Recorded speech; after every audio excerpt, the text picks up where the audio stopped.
Le Seigneur Jésus dit, « L'Esprit du Seigneur, l'Éternel, est sur moi, pour proclamer aux prisonniers la délivrance. » C'est l'Esprit en face de la loi du péché et de la mort. L'apôtre dit, « Et vous n'avez point reçu un esprit de servitude pour être encore dans la crainte, mais vous avez reçu un esprit d'adoption, par lequel nous crions, « Abba, Père » Romains 8, 15.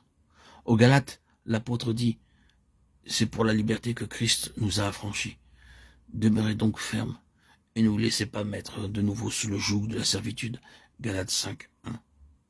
L'apôtre dit en outre aux mêmes gens, « Nous étions sous l'esclavage de la loi, mais Christ est venu faire face à notre état d'esclavage de la loi. » 4, 3 à 5. Il y a ces paroles si familières qui se trouvent dans la lettre aux Hébreux. Ainsi, il délivre tous ceux qui, par crainte de la mort, étaient toute leur vie retenus dans la servitude. Hébreux 2, 15. Que signifie par crainte de la mort? Si vous considérez le contexte dans la lettre aux Hébreux, il est parfaitement clair qu'il s'agit de la crainte de la conséquence qui résulte de la violation de la loi. Cette lettre fait entièrement face à la loi et ces Juifs savaient très bien ce que c'était la sanction pour avoir violé la loi. Par la lecture d'incidents consignés dans l'Ancien Testament, nous savons ce que cela signifiait pour des gens qui violaient la loi. Dans certains cas, ils étaient pris et lapidés, c'était la mort. Et ainsi la loi était comme une épée suspendue au-dessus d'eux. Ils vivaient dans cette crainte et cette terreur de violer la loi et d'encourir ainsi la mort. À cause de cette loi, ils étaient toute leur vie retenus dans la servitude, par crainte de la mort.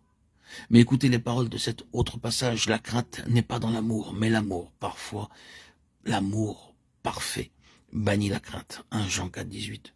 Combien cela est vrai? Qu'est-ce donc alors cette muraille? Eh bien, dans sa condition de ruine, elle signifie que quelque chose s'est produit pour causer la mort. Ce quelque chose est un règne de loi qui ne pouvait pas être satisfait. Le créancier ne pouvait pas être apaisé ni satisfait. La loi était le créancier. Enfreignez la loi et vous entrez dans l'esclavage, dans la servitude. Se trouver ce terrible fardeau de la loi, c'est la mort à l'égard de tout, la mort tout en vivant. Donc rétablir et rebâtir la muraille signifie simplement que, d'une certaine manière, un témoignage se rétablit. Le témoignage que le peuple du Seigneur est un peuple libre, que le créancier est complètement remboursé et renvoyé à ses affaires, qu'il est satisfait. Cela signifie que la mort a été détruite, l'esclavage brisé. Ils ne sont pas seulement tirés d'affaires, ils ne sont pas simplement libres et laissés pauvres.